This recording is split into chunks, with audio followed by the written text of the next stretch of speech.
3.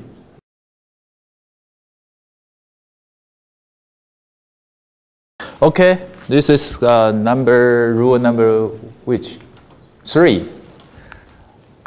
I bet everybody knows about it because I've been telling you the importance of listening probably more than 100 times, right? But now you hear from another teacher. This is not just AJ's talking. It's the secret of our human being, the natural development of our language. We listen as a baby, grow up till age 4, we start to speak very, very good. Age 4, you haven't went to kindergarten or somebody, but you already listen very well, talk very well. Maybe you are just about the time to study Bopomofo. So the reading, not mention writing, right? Writing comes later, maybe age of 8, 9, or 10, right? So he said, the key to your great speaking is listening. I totally agree. I'm convinced with this. Myself, as an example, I told you my story, right? Several years ago, I still use the English, use English to teach, but I am not quite fluent. But this year, I've been listening every day for a long time, consistently. I find something change in my brain, in my mind.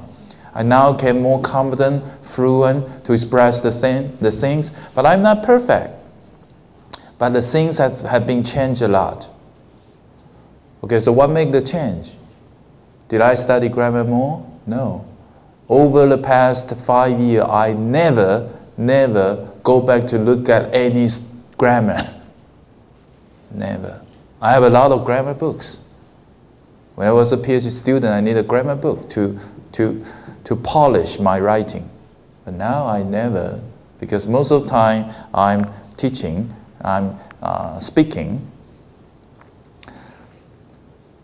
But for perfect speaking, this audio just encourages, listening is the key to great speech. The perfect speaking need not only listening, still need practicing speaking. Okay? It's more than just listening. Some people listen a lot, like native speaker, you already listen a lot Chinese. But you stand here, if you one day stand here, you start worry, right? Shaking. So that's not about the listening, that's a confidence. You worry about things, so there's more of psychology things. And also working on pronunciation. So I would add, of course, you want to be a fluent, confident speaker. Listening is the key.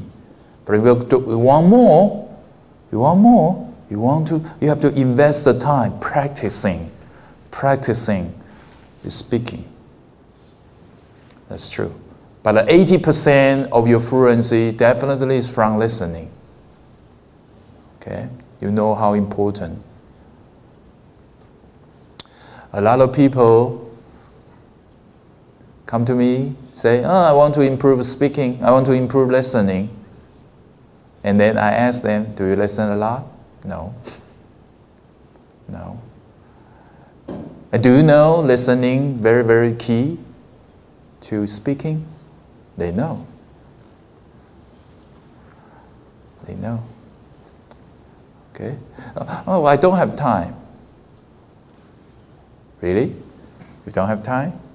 What about the time you go online playing game? What about the time you walk, eating, hanging out with friends? So you got to find the time that works for you. Everybody nowadays quite busy, right?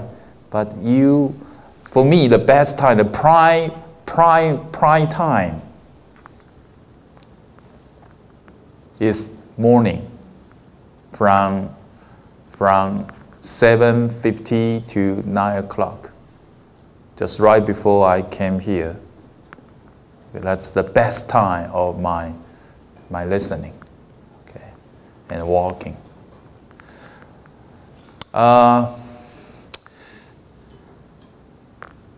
Why listening key to speaking? Do you ever think about this? Why? Why I cannot just, I'm a good reader. I don't have a problem about pronunciation. Why, if I can read a lot and the vocabulary, I have a strong vocabulary, I can speak better. This is the way. Number one, English is terrible consistency in how the language look and how it pronounce. It's not consistent. The way you look doesn't guarantee the way you read, you pronounce the sound. So you cannot rely on what you read. Why enough? E-N-O-U-G-H pronounce enough. Have you ever think about that? It's strange spelling, but it pronounced enough. There's no F. But you take it for granted now because you have listened to this so many times, right? There's a lot of stuff. Actually, we just accept it.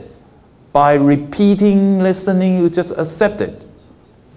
So 99% your pronunciation error comes from you haven't enough listen or notice how it is pronounced.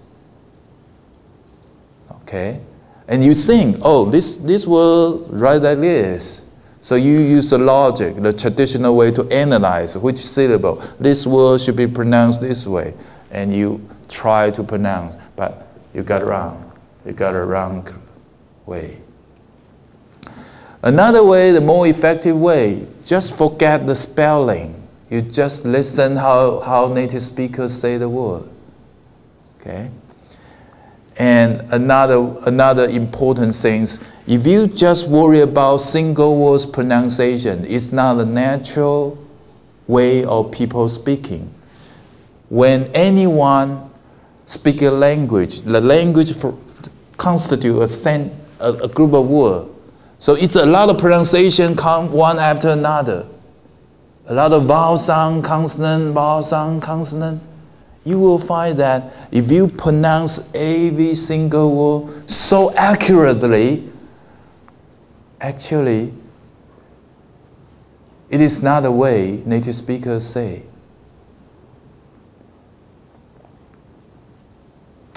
Yesterday, very interesting example happened to in my Chinese class.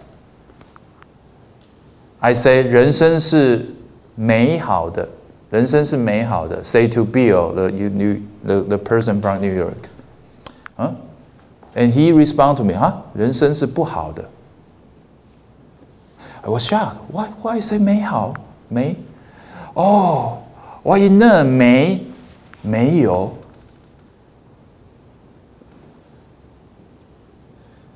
How? Good. For you, it's easy, right? 美好, 美好. What is 美好?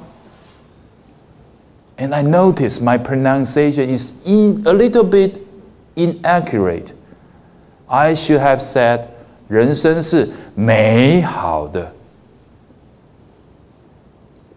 I say the second tone, 美 instead of 美.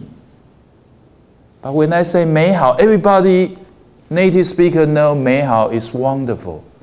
You won't think of 不好. So that's why if you study single word pronunciation, you will get wrong. Because when 这个是跟华语的音韵学有关。When 两个三声合在一起很难念，美好。